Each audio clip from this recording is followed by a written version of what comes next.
A shocking Commanders trade may be incoming. You see the thumbnail, you see the pictures. Scary Terry's back on the channel. If a deal doesn't get done with the Commanders, a deal could be done to trade them to the Las Vegas Raiders. I'm your host, Azael Mejia, with Commanders Digest, reporting everything all Washington Commanders, offseason, regular season, and everything between. So you want to be caught up to date, everything Washington Commanders. Make sure to run it up, subscribe to the channel right here.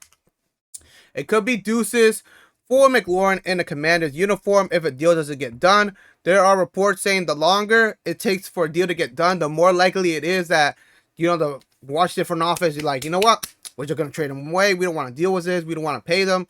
And the best landing spot for him, based off reports, is the black and white, the Las Vegas Raiders.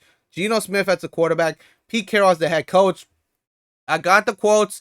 I got the stats. I've done the research for you, believe it or not, so you don't have to. We're going to be breaking it down. But before we do that, if you're new watcher, new viewer to the channel, make sure to hit that subscribe button because we do have a subscriber goal of trying to hit 500. Yes, you heard that right. 500 subscribers by week 1 of the NFL season. Week 1, game 1 for the Commanders is in 10 weeks. And let me say this. I'm just stating facts right here. 10 weeks away. And we are less than 80 subscribers away from hitting the goal. Really do appreciate that from everybody who has subscribed and leave a like, a comment, even if it's positive or negative. But I like every comment. The views have been viewing. I see when people share the videos. I really do appreciate that. We're less than 80. I'm not saying anything, but there's 10 weeks away. We're 10 weeks away from the first game of the Commanders, and we're less than 80. I'm gonna just keep it as that. Not gonna jinx myself or anything, but that we're this close. We're this close. So if you're new here, subscribe. Now, if you're a returning viewer, make sure you are subscribed because 87.5 of y'all who are watching the videos are not subscribed. That's crazy. Because for the free skis, it doesn't charge you nothing, and it takes like 2 seconds. Like, while you're watching this video, you can just subscribe. So, really do appreciate that. Like I said, there is a recent report from Fox Sports saying that projecting, because there's certain players within the league who are holding out within the offseason training, and not just Scary Terry. You already know there's different players from different teams doing the same thing he is, holding out for a new contract. This includes players that we've covered on the channel like Trey Hendrickson.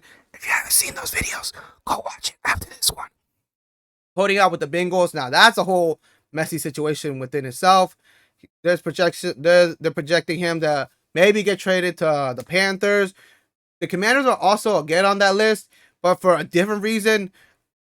TJ Watt, not JJ. That's why I'm about to get them confused. One of the Watt brothers. TJ Watt holding out a new contract in Pittsburgh. That the best landing spot for him could be in a Washington Commanders uniform. Now, Scary Terry is also on that list.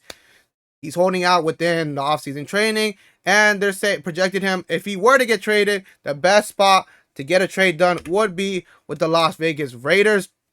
Now, you guys let me know, do you think this is a good spot for him? Do you think he can still hit those top stats with Geno Smith as his quarterback, Pete Carroll as his head coach? You guys let me know. I mean, people are gonna, down on them, on the Raiders, but Pete Carroll knows how to win. He's been with the Seahawks for God knows how many years. Then he comes back to the league. Geno Smith, what he say in that one quote? They wrote me out. They wrote me off, but I didn't write back. Something like that. But Geno Smith still got that dog in him. We do have some quotes, like I said, regarding how the team will look like if Scary Terry were to go to the Las Vegas Raiders. We're going to be breaking that down for you. But for more of those stats, I'm sorry, we use this screenshot a lot. But for the people who haven't watched the other 20 videos, just to keep them caught up, you got to hit the same beats. Like I said, he hit top 20 in major wide receiver stats. That includes his catches right there. Receptions, 82. Touchdowns, 13. Yards, 1,098. 13.4 yards per reception. Now, a big factor, big argument within the contract negotiation is the age, because he is about to turn 30. So that seems to be a talking point. Like, how much do you give him, even though he's hitting that older stage of his career? To me, he's still young. He still brings value to the Commanders. But, when you're talking about big money being thrown around, you want to get, that bang for your buck. So that's what the Commanders front office is trying to do, because we covered it in other videos. I have mentioned it, but there is not a it's a known fact. Let me just say this because there's been a report. I've seen the reports. I told you I do the research. It is true that when a wide receiver hits that 30-year mark, his stats definitely take a nosedive. I'm not saying once he turns 30, Scary Terry, that he's gonna be straight trash, but every year he's gonna digress in his production based off the numbers of other wide receivers. They have data from years and years and years. So do with that information as you will. I'm not gonna say he's gonna be straight trash. Oh, once he turns 30, he's gonna forget how to play football. I'm not saying that, but based off the numbers, it's not a Commander Digest video if there's not quotes being thrown in there. Men lie, women lie, numbers don't. So if there's the statistic that once a wide receiver turns 30, every year his stats go down, down, down, maybe the Commanders front office is gonna be like, it has that idea in their head. Okay, how much do we want to pay him? Like, this doesn't seem right if we know his production going to go based off of other previous experience, based off past knowledge. So do with that information as you will. I'm not pro Scary Terry. I'm not pro front office. Try to meet in the middle. That's always what I'm going to say. But do with that as you will. Don't paint that narrative down like, okay, I think Scary Terry is going to be straight garbage. I'm not saying that. But it's a proven fact that once wide receivers, not all, but a lot of them, once they hit that 30-year mark and after, the stats go lower and lower and lower. But back to the quotes. We do have David Hellman from Fox Sports who did write the article, like I said, what a Raiders offense would look like if you throw McLaurin into the mix. Brock Prowler, yeah, Prowler, right? Mouthful of a butcher. I think that's how Brock Prowler's. Back to it. Brock Prowler is a star. Ashton Genty should be one soon. Jacoby Myers is a solid receiver, but Vegas still needs to upgrade its receiver room. Rather than take your chances in the draft, why not ship a pick or two to Washington and log in McLaurin for the rest of his prime?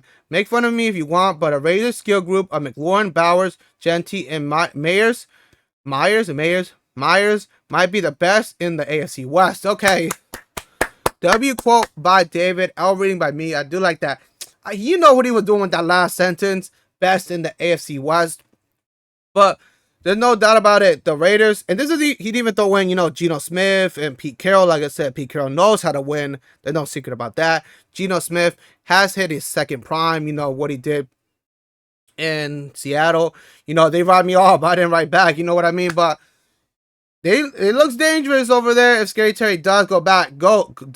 If he does go to the Raiders team, what that offense will look like with this new receiver, with their tight end. You throw in a veteran like Scary Terry that could still provide. That's what I'm saying. Still provide value. If he thinks the Raiders could get value from Scary Terry, what do the Commanders think of? That's what all I'm gonna say is if people are saying he can provide so much value to this team, that team, so why wouldn't the Commanders want to keep him? But nonetheless, they do.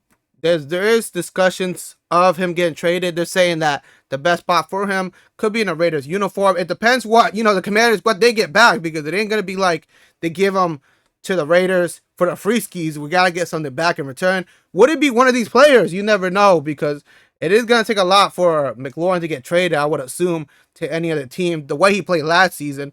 But a little bit of an update within the situation with Team Scary Terry and the Washington front office. This is what Jeremy Brenner from Sports Illustrated had to say.